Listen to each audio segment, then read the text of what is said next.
আপনি কি জানেন আপনার একটা গ্রামীণ ফোন সিম অ্যাক্টিভ রাখার জন্য মাসে আপনাকে 50 থেকে 149 টাকা রিচার্জ করতে হবে।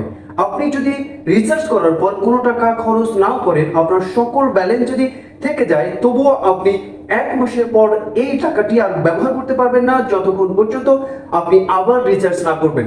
অর্থাৎ আপনি টাকা খরচ না করলেও প্রতি মাসে আপনাকে কমপক্ষে 50 টাকা থেকে 149 টাকা পর্যন্ত রিচার্জ করতে হবে আপনার সিমটি অ্যাক্টিভ রাখার জন্য।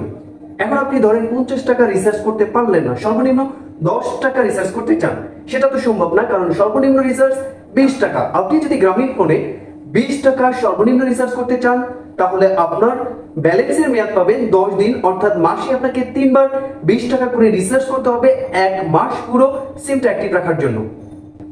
এখন এটার সমাধান কি? ধরুন আপনার একটি নাম্বার আছে 017 ... এই নাম্বারটা আছে, আপনি চাচ্ছেন আপনার নাম্বারটাকে অন্য কোনো অপারেটরে সুইচ করতে, কিন্তু আপনি পারতেছেন না। কারণ এক নাম্বার হলো এই নাম্বারটা আপনার অনেক দিনের পুরনো, আপনি অনেক দিন থেকে এই নাম্বারটা ইউজ করতেছেন। দুই নাম্বার হলো আপনার যত পরিচিত, যত রিলেটিভ, যত কলিগ, যত বন্ধু বান্ধব আছে সবার কাছে এই নাম্বারটি দেওয়া আছে, সবাই আপনাকে এই নাম্বারে যোগাযোগ করবে। তিন নাম্বার, এই নাম্বারটা আপনার জন্য সবচেয়ে গুরুত্বপূর্ণ, কারণ এই নাম্বারের মাধ্যমে আপনি সকল প্রকার মোবাইল ব্যাংকিং, আপনার অনলাইন ব্যাংকিং অথবা ওটিপি কোড জেনারেশন করেন। সেক্ষেত্রে আপনি কি করবেন? এখন আপনি যদি চান আপনার নাম্বারটা চেঞ্জ করবেন, অর্থাৎ নতুন আরেকটা সিম নেবেন, সেটা সম্ভব না, কারণ আপনার সকল কিছু চেঞ্জ করতে হবে। কিন্তু আপনি যদি চান, ধরেন আপনার নাম্বার 017 ... এই নাম্বারটা আছে, আপনি শুধু অপারেটর চেঞ্জ করবেন, অর্থাৎ আপনার নাম্বারটা ঠিকই থাকবে, আপনার অ্যাকাউন্টগুলোও ঠিকই থাকবে, শুধু আপনার অপারেটর চেঞ্জ হয়ে যাবে। বিষয়টা দারুণ না? এটাই হলো MNP, অর্থাৎ mobile number portability. Hello guys, আসসালামু আলাইকুম। আজকে আমি আপনাদের সাথে আলোচনা করব কিভাবে খুব সহজে আপনার নিজের নাম্বারটা ঠিক রেখে আপনি অপারেটর চেঞ্জ করতে পারবেন, অর্থাৎ মোবাইল নাম্বার পোর্টেবিলিটি অর্থাৎ MNP করতে পারবেন। চলুন আজকের ভিডিওটি শুরু করা যাক। এখন আপনি চাইলে আপনার পুরনো সিম, সেটা যত দিনেরই পুরনো হোক, আপনার নাম্বার ঠিক রেখে আপনি অপারেটর চেঞ্জ করতে পারবেন। ধরুন আপনার একটা জিপি নাম্বার আছে, অর্থাৎ 017 ... এইরকম একটা নাম্বার আছে, এই নাম্বারটা সবার কাছে দেওয়া, এই নাম্বারটা আপনি চাইলেও চেঞ্জ করতে পারবেন না। আপনার এই নাম্বারটা সবচেয়ে গুরুত্বপূর্ণ। এখন আপনার গ্রামীণ ফোনের যে অফারগুলো আছে, যে রুলস অ্যান্ড রেগুলেশন আছে, সেই অফারগুলো, সেই রুলসগুলো আপনার পছন্দ না, কোয়ালিটি হাই, ইন্টারনেট প্যাকেজ কিন্তু অনেক টাকা লাগে, ভ্যালিডিটি কম, সব মিলিয়ে আপনি গ্রামীণ ফোনের উপর বিরক্ত। এখন আপনি চাচ্ছেন গ্রামীণ ফোন থেকে এয়ারটেল, টেলিটক, বাংলা লিংক অথবা রবি যে কোনো একটা অপারেটরে সুইচ করতে। আপনি খুব সহজেই করতে পারবেন। আপনার নাম্বারটা ঠিকই থাকবে, অর্থাৎ 017 ... আপনার যে ডিজিটের নাম্বার ছিল, নাম্বারটা ঠিকই থাকবে। আপনাকে যদি কেউ কল দেয়, সেও বুঝতে পারবে না যে আপনি MNP করেছেন, অর্থাৎ তার কাছে আপনার আগের নাম্বারটাই শো করবে, সে আপনার জিপি নাম্বার হিসেবেই কল দিবে। এখন এখানে কনফিউশন হলো, আপনি যখন MNP অর্থাৎ মোবাইল নাম্বার পোর্টেবিলিটি করবেন কোন একটা অপারেটরে, আপনার এই অপারেটরকে সুইচ করবেন, নাম্বারটা আপনি কনভার্ট করবেন, তখন আসলে কিভাবে করবেন? প্রথমে আমি বলে নেই, আপনাকে নাম্বার কনভার্ট করতে, অর্থাৎ এক অপারেটর থেকে অন্য অপারেটরে সুইচ করতে 3টা শর্ত পূরণ করতে হবে। এক নাম্বার হলো আপনার NID কার্ড, অর্থাৎ আপনার বর্তমান সিমটি যে NID কার্ড দিয়ে রেজিস্ট্রেশন করা, সেই NID কার্ডটি লাগবে। দুই নাম্বার হলো আপনার সিম কার্ডটি, অর্থাৎ আপনি যে সিমটাকে সুইচ করে কনভার্ট করে অন্য একটা অপারেটরে নিয়ে যেতে চাচ্ছেন, সেই সিম কার্ডটি লাগবে। তিন নাম্বার হলো আপনার ফিঙ্গারপ্রিন্ট, অর্থাৎ আপনার বর্তমান সিমটি যার নামে নিবন্ধন করা, যার নামে রেজিস্ট্রেশন করা, তাকে ফিঙ্গারপ্রিন্ট দিতে হবে। এই 3টা জিনিস যদি আপনার থাকে, তাহলে আপনি খুব সহজেই আপনার পুরনো নাম্বার ঠিক রেখে আপনার অপারেটর চেঞ্জ করতে পারবেন, অপারেটর সুইচ করতে পারবেন, অর্থাৎ আপনি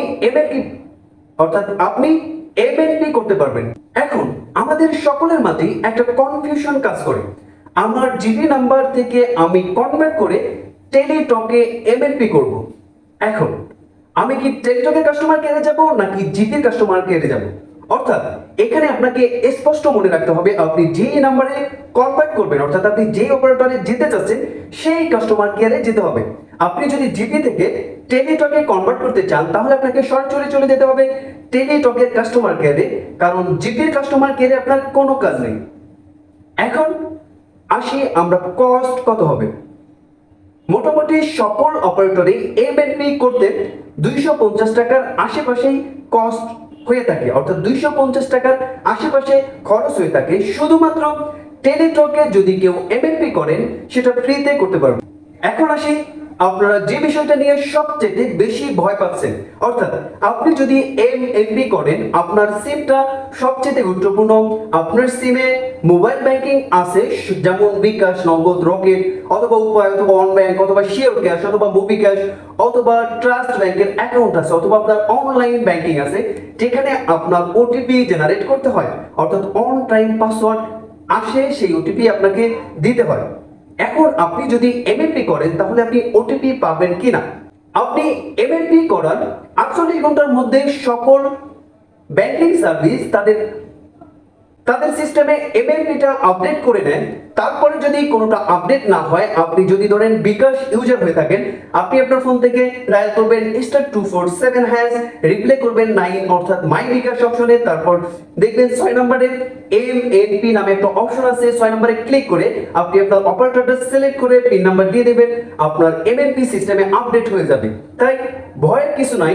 আপনারা অনেকেই হয়তো যে অপারেটর ব্যবহার করছেন সেই অপারেটরের প্রতি বিরক্ত, কারণ এক এক সিমের এক এক সুবিধা থাকে, এক এক ফ্যাসিলিটি থাকে। আমরা অনেক সময় দাম বেশির কারণে অনেক প্যাকেজ কিনতে পারি না, আবার অনেক রুলস অ্যান্ড রেগুলেশনের কারণে আমাদের বাধ্যতামূলকভাবে রিসার্চ করতে হয়, যেটা আমাদের পক্ষে অনেক সময় সম্ভব হয় না।